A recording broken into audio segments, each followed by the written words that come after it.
All right, welcome back to another episode of Average Boston Sports. It's me and Anthony again, but apart from each other, we're not in the studio today. I came down with a little bit of an illness, and Anthony's car is a piece of shit or is just getting regular work. I don't know. I don't know. I haven't heard the updates on that, but we're both ecstatic this Wednesday because for one, we got Celtics basketball later, Let's and go. two, we get to talk about the Patriots and them actually winning a game against the Buffalo Bills. Like, are you kidding me? Who would have 29 thought? points. The offense opens up and fires away, and the Patriots come out with a win. Mac Jones, 272 yards, 2 touchdowns, no picks. 25 of 30 is the big stat to look for. Mac Jones was on fire. This scheme was perfect for him today. Bill O'Brien, props to you.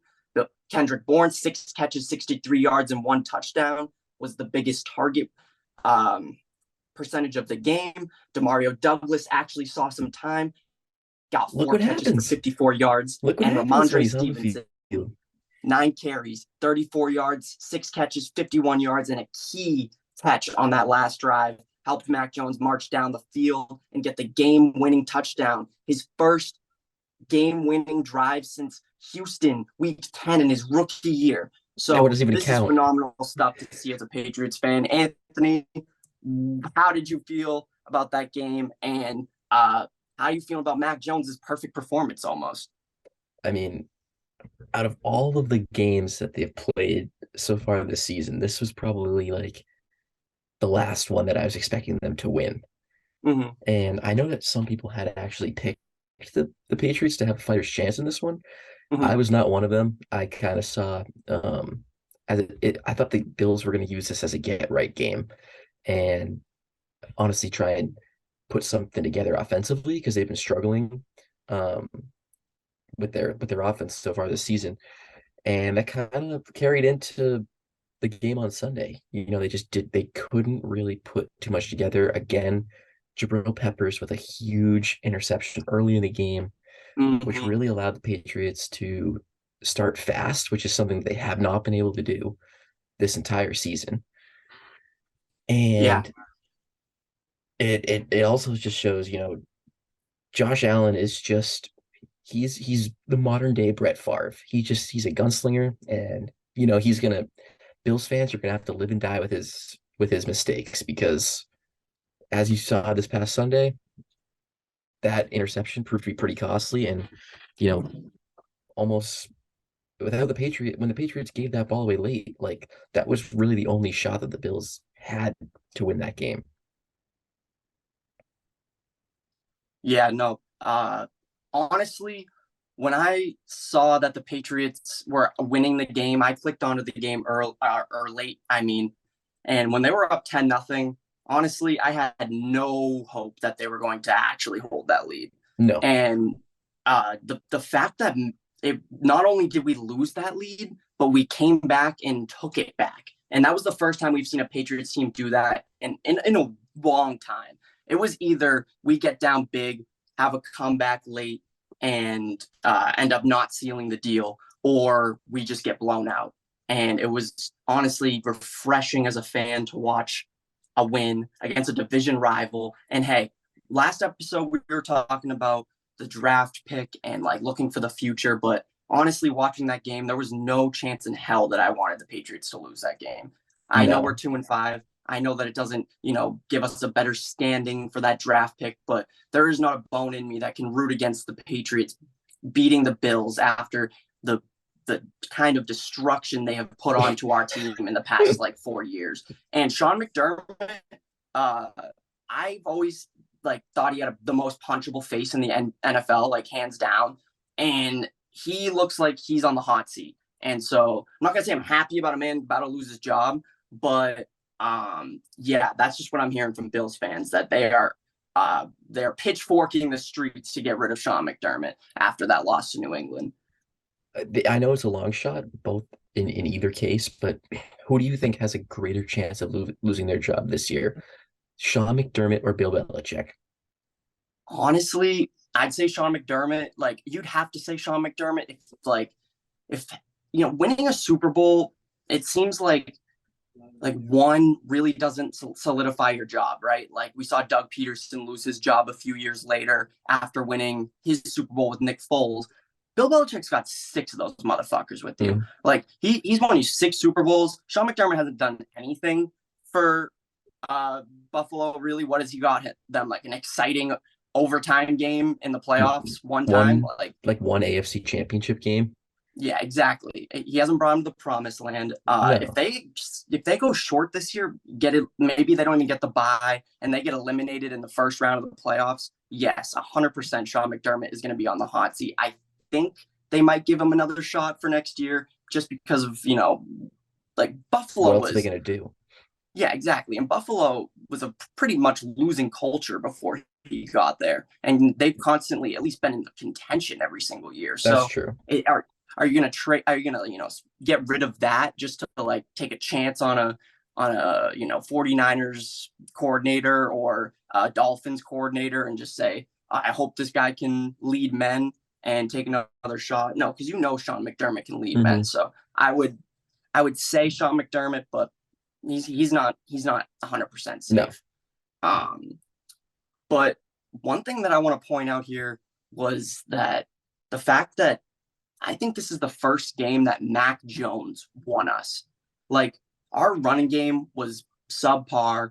Uh, in the first half, Bill had a really good plan to stop Josh Allen. Had less than 100 passing yards in the first half, but there was, you know, a lot of slippage and a lot of gaps opening up later in that game. And Josh Allen was just carving us up every time he got the ball. They ended up scoring late in that game, The and so the tackling was defense. also horrible. What'd you This say? the tackling for the secondary was also Oh my horrible. God, yeah. Honestly, everyone's tackling. Yeah. It just seemed like they were slipping right off of us, and defense couldn't make a stop. Run game was subpar. The line, yeah, it held up pretty well, but it wasn't perfect. But you know what? Mac Jones only throws 5 incompletions, no turnovers, 2 touchdowns, game-winning drive. I mean, I know that there was a lot of checkdowns in that game-winning drive, but I'm never mad when you win the game. If a checkdown is what is going to lead us to victory, then take it. That's what Tom Brady lived off of. I'd rather Everybody the called him the checkdown king, I'd and he, rather and he ended up with 6 Super Bowls here. I'd So rather the check down than forcing the ball into coverage and throwing an interception. yeah, no, I know exactly what you're saying. Like we've seen that way too many times this year. Hmm. Mac Jones just kind of throwing it, and you're like, "What the hell are you Yeah. doing?"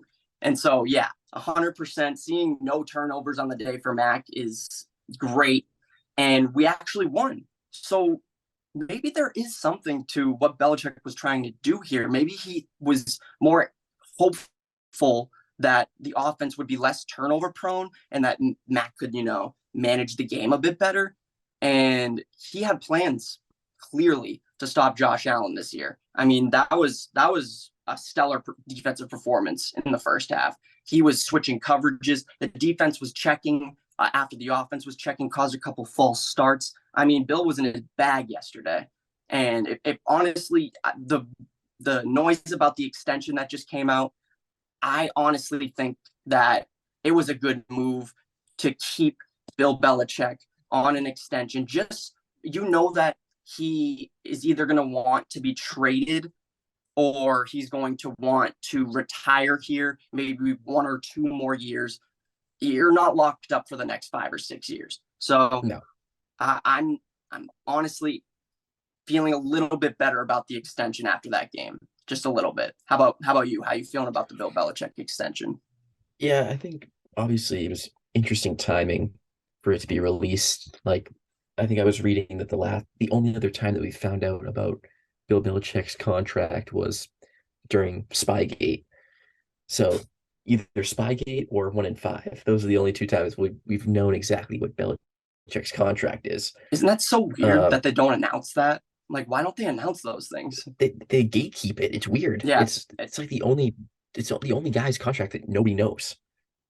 he could be making like 40 million a year and we don't even know it. I know. And I don't really understand what the negatives would be to the public knowing, but I don't know. But I mean, I think that for me, yesterday or Sunday's game doesn't really change. my opinion on Belichick and what he's done. I think that the Patriots obviously played a great game, and it started with Belichick getting them ready to go, and obviously like turning it around from the Cowboys and the Saints games where they got 3 points in 2 weeks. Like obviously they still have some fight and some belief in the system, but I don't know. I that one game doesn't make me feel good about Belichick still sticking around for another 2 years. And we talked about it, like our offense isn't modern. The defense hasn't looked great this year, but I don't know if if we lose Belichick and we turn to Gerard Mayo, the way the defense has looked these past couple weeks, and I know it was very good this week in the first half. I don't know if I trust him to be our head coach and to bring in another defensive coordinator who doesn't know Bill's system and has never run a defense like we've run for the past 20 years in New England.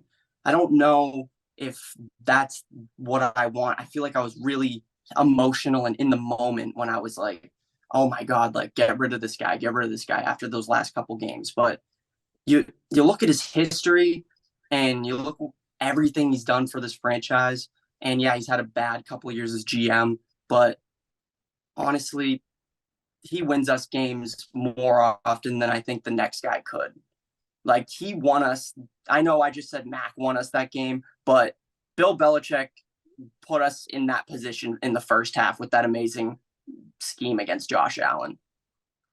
Yeah, and I think if you're better, I will say you're better off winning. You'd be more likely to win games with Belichick as your coach versus Gerard Mayo as your coach if you had a different GM who was bringing in talent.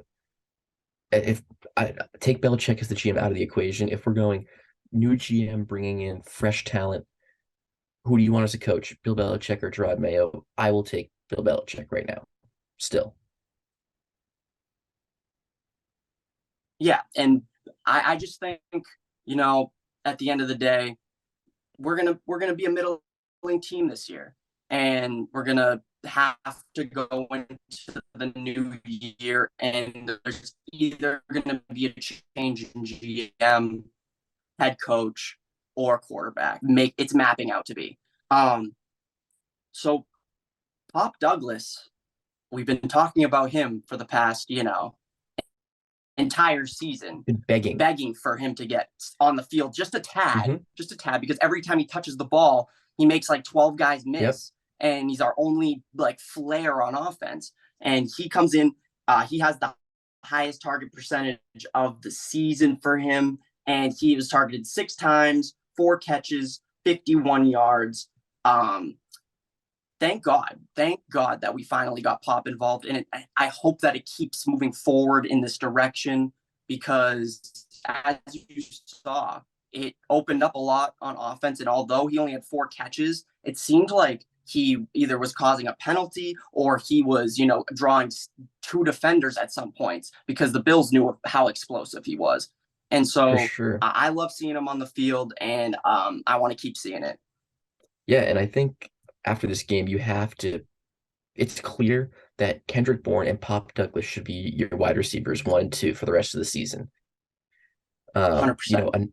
another just nothing game from Devontae Parker, 1 catch for 8 yards. Like he's really just doing nothing out there. I would love if some team like the Chiefs could just I'll give them to you. I literally will give them to you. Like I seventh round pick. Not we'll take a draft pick if you take him off our hand. We'll Yeah, give you a fifth we'll give you a fifth and Devontae Parker for nothing. for nothing, cash Yeah, considerations. yeah, It's like the fax machine, like the Kyle Korver story. for some No, nap but for some napkins for the concourse area. Literally. no, but on that final play, Devontae Parker was on the very outside of the hash, Hmm. and he was in line for a goal line fade. And Mac Jones looked that way instead, threw it to Gesicki, but I like almost shit my pants when I was like, no way they're about to throw it up to Devontae Parker for the win. There is no chance it would have ended in an interception. So thank Can you God they did imagine? the same exact play to Mike Gesicki for the touchdown. Um, it's funny that they just ran the same play twice. Pop Douglas was like too short to catch Mac's pass before, Yep. so then they just put in the tall tight end to catch the same exact ball. And It it, was honestly a great play and it's call. funny because if you've seen that was almost the exact play that Mike Gesicki caught a touchdown against the Patriots in the last couple of minutes when the Dolphins played the Patriots Oh like 2 years ago. yeah, Ryan Fitzpatrick came in and Yes. ruined our playoff seeding. That's Yep. that's fucking right. Yep. And it was like the same exact play. Mm-hmm. Um, but yeah, Pop Douglas, that it's still frustrating though that like it just took this long Mm-hmm. to see him on the field like this because he's shown the flashes throughout the entire beginning of the season. And now, like what made you not want to put him out there weeks 2, 3, 4? Like why did we have to wait till now? It could be an ego thing with Bill. Him and rookies not giving them numbers in the preseason. Really doesn't trust rookies no matter how good you are. But it also goes against what he always says is I'm going to put the best people on the field no matter where they're drafted, Mm-hmm. uh, how much money they make, blah, blah, blah, blah, blah. But he's going against his word with all of that stuff. I mean, he And did so fumble, so that should cost you the your playing time for job, your yeah, you season. should never touch the field ever again because you No, made a mistake. yeah, Like we don't make mistakes every single time we like run a play.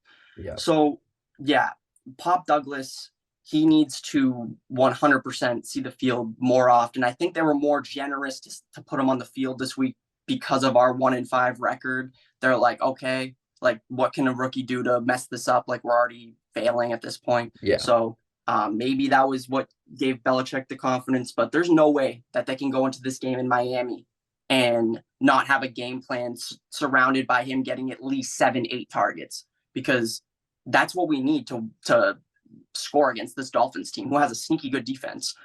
Going into this game, segueing into it, just your initial thoughts about what the Patriots need to do. We saw the Dolphins lose 31-17 this past Sunday Night Football, and they clearly have some gaps in their defense that we can expose. They clearly have a way to be stopped on the offensive side of the ball. Mm-hmm. So what do you want to see the Patriots do, and what are you expecting this Sunday against the Dolphins? Well, the injury report did just come out a little while ago, and Tyreek Hill did not practice today with a hip injury. So they're Okay, kind of expecting him not to be available. that's horrible for my fantasy team. That's horrible for your fantasy team, but good for the Yeah, Patriots because I know. and I think Jalen Waddle left the Sunday night game with an injury as well. I'm not sure what his status is, but so it seems like the Dolphins are kind of rolling in here a little banged up. Um, it You can look at it two ways, right? Like the Patriots could come in here with a little bit of momentum and kind of get put back down, like pulled back down to earth, and be humbled by this Dolphins offense, especially if Tyreek Hill is available to play. Or they just continue with this momentum and use what they see on the film that the Eagles exposed and continue to throw it short and across and use the middle of the field on offense like they did this past week, which was so effective. And it's crazy to think that they win this game on Sunday. They're 3-5. You have the Commanders and Colts up next. All of a sudden, it's like, can you be 5-5 at the bye week? Well, I mean, if you look at the schedule, the next 5 games after the Dolphins, it's Commanders, Colts, Giants, Chargers, Steelers. Those are all winnable games. And we've seen Mac Jones rally off a win streak like that in his rookie year. Can he do it again? I am not believing that bullshit. No, no, don't feed this to me, Anthony. Mm, We do not have a chance because if I look at this schedule right now, there's a little spot in my brain that goes, we have a chance. We have a chance. But I'm going to watch this game against the Dolphins, and they're going to murder us. And then we're you're gonna going be to be back disappointed. here next week talking about the draft pick again. I know it. Mm-hmm. I know that that's what they're going to do to me. Um, I have no confidence in this team to go into Miami. We're hosting the Commanders and Colts, and I'm still not giving them the like automatic benefit of the doubt here. Like this Patriots team is so unpredictable. It's insane. How do we go and lose to Josh McDaniels and the Raiders, and then the Brian next week Hoyer. we beat Buffalo? Yeah, Brian Hoyer and the Raiders, and then Josh Allen, you stop him and you end up winning, and your offense puts up 29 points on Buffalo's defense. Of all the defenses we played so far, Buffalo's the one we score the highest on. They're so Not unpredictable. to mention the Raiders team that just got smoked by the Bears, led by Division II quarterback Tyler, whatever his name is. Yeah, Bajan or Yeah, whatever. His dad's like a professional arm wrestler. Did you I see did. that guy? Like I he was did. trying to like arm wrestle. He's a character. I want to see I him more agree. often. And I loved seeing that kid win the game. But it was honestly uh so disappointing to watch the Raiders get blown out like that. And I'm like, we couldn't have exposed that like Hmm.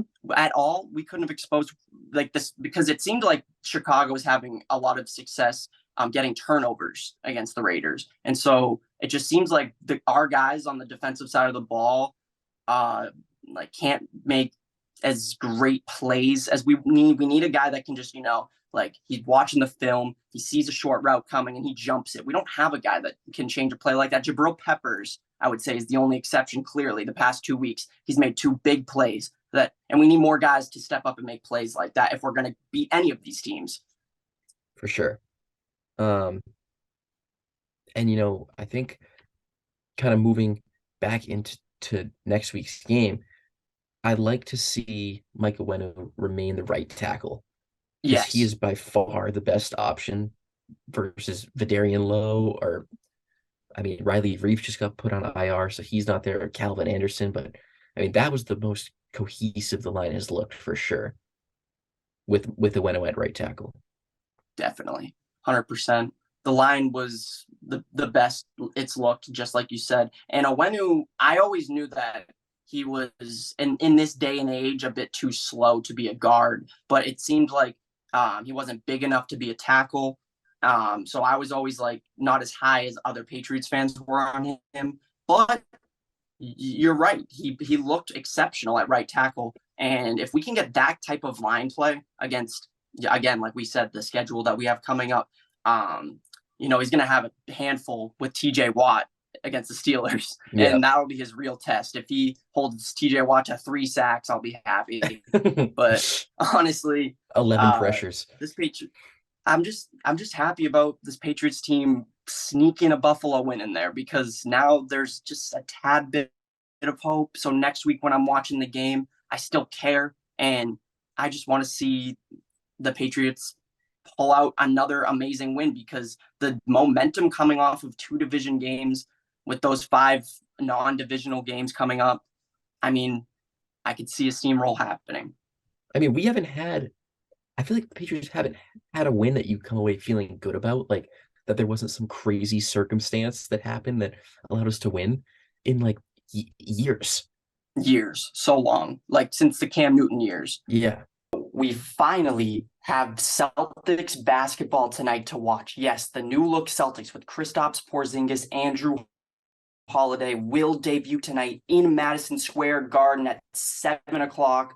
ESPN has got the game for prime time because everybody wants to watch the Celtics this year. They are the favorites, tied with Milwaukee for the highest chance to win the title this year. And going into this game, I'm just excited to finally see this squad have 4 quarters and see how this continuity will build, if it's going to take a while or if they're just instantly going to have great ball movement and be able to score at ease like we saw in the preseason. And I also want to make a quick note that we did not sign an extension with Derek White before the deadline, but he still has another year on his deal. So no panic, Celtics fans. Derek White will be here for the next 2 years, and he stated that he wants to stay here because he loves Boston. So a deal might get worked out this summer. But if you hear any like speculation about him wanting to leave or blah, blah, blah on these other media sources, don't believe it because It's he clearly clickbait. wants to be here. He's a level-headed guy, and he's going to get his money. So Anthony, I wanted to ask you,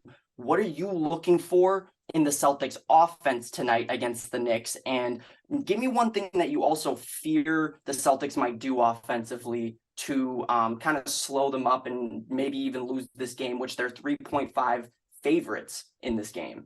Well, let me just start off by saying I really haven't been this excited for an opening night since Oh my 2018, God, don't say it. Don't since say it. the That's my dreaded night in Celtics memory of my history. life. Oh my Um, God. but I think tonight what I want to see out of the Celtics offense is a continuation of what we saw in the preseason and just the free flowing ball movement. It was just the ball was not sticking in people's hands. It was moving and getting the ball inside to Kristaps Porzingis to get different looks. I want to see that once again. Um, and just find the open guy because the way that they were moving in preseason, there was at least two open guys every possession. And if the shots aren't falling and it's a good look, I'll live with that. I think more shots are going to go in than not. This team has a lot of good shooters on it. But one thing that I think could be a problem on offense is if the Celtics get too isolation heavy and, if the ball starts sticking in the hands of Jaylen Brown and Jason Tatum and maybe even Kristaps Porzingis, trying to get their looks, that's where I think they could run into some problems because we know this Knicks team, they're probably going to be a top 5 team in the conference. And, every Tom Thibodeau coach basketball team plays hard, good on defense. So it's not going to be a cakewalk, that's for sure. But I think if they can continue to just move the ball like they did in the preseason, then it doesn't matter how much defense the Knicks play. Like, I think the Celtics are just too good. Yeah, I totally agree with that. And I think that the Celtics will benefit a lot tonight on DHO with Drew Holiday, Derek White, and Kristaps Porzingis. I feel like they could take advantage of the slower bigs that the Knicks have. And so that's something I want them to target on offense. And I think the superstar in the making for this game is Kristaps Porzingis because, for one, if Julius Randle is guarding him, which I believe they might do and let Mitchell Robinson kind of flare in the paint. I think that Julius Randle's closeout won't be good enough for the way that Kristaps Porzingis was shooting the ball in the preseason, and I fully expect him to blow up this game from the three-point arc.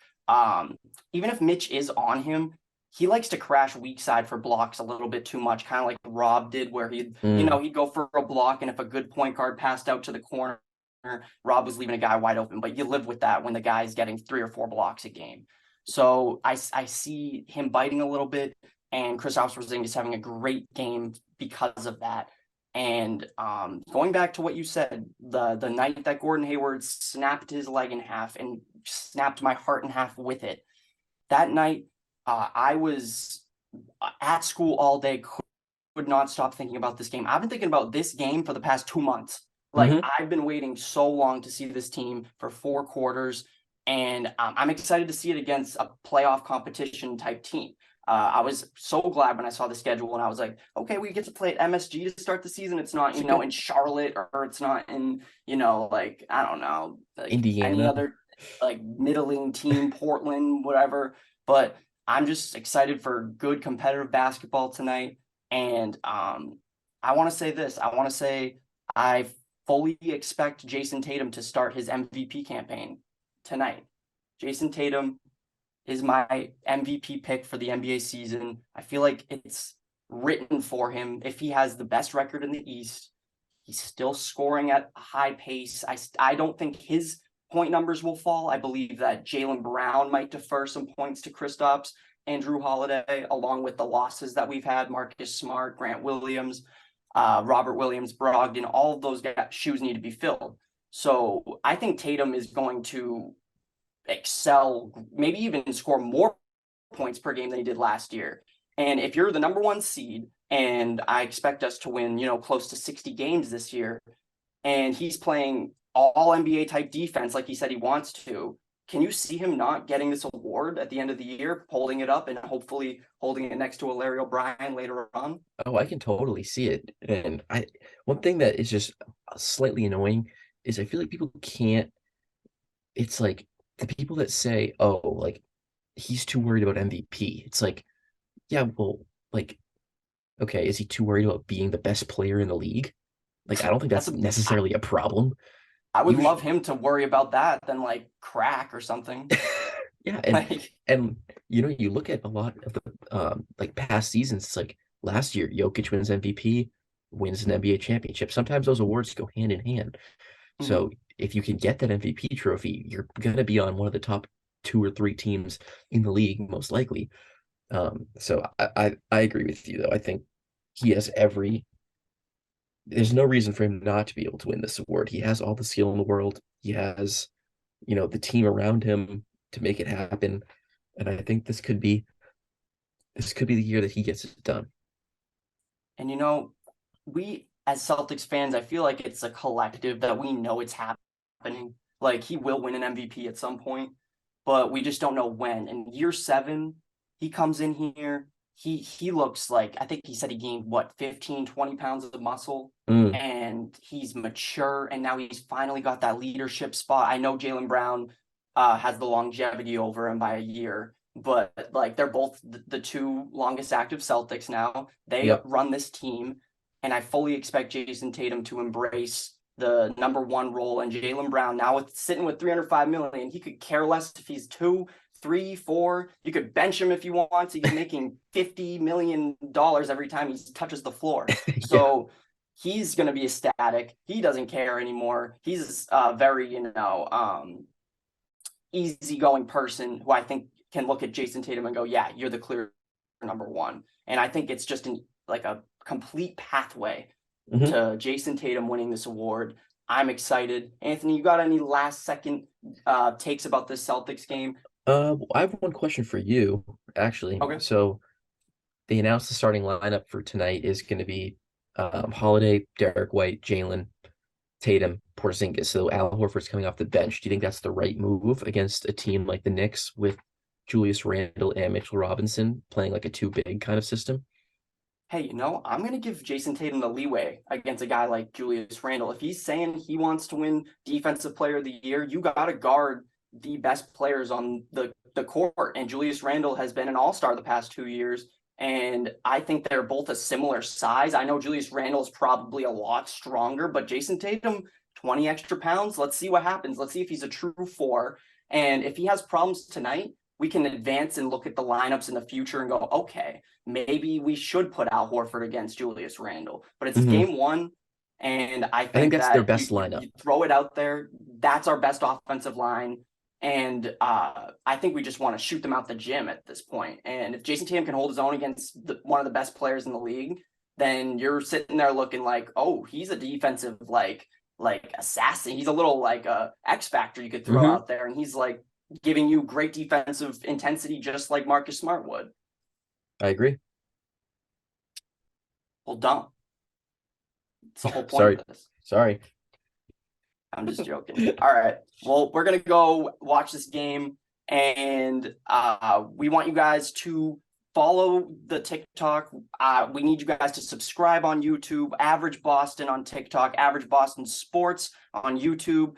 The podcast is finally coming to Spotify. This episode will be released on Spotify along with the past episodes. So Cam Roy, Let's you can go. finally listen to it. Alex Stift, you can finally listen to it because you guys have been begging for the Spotify version. We got you guys.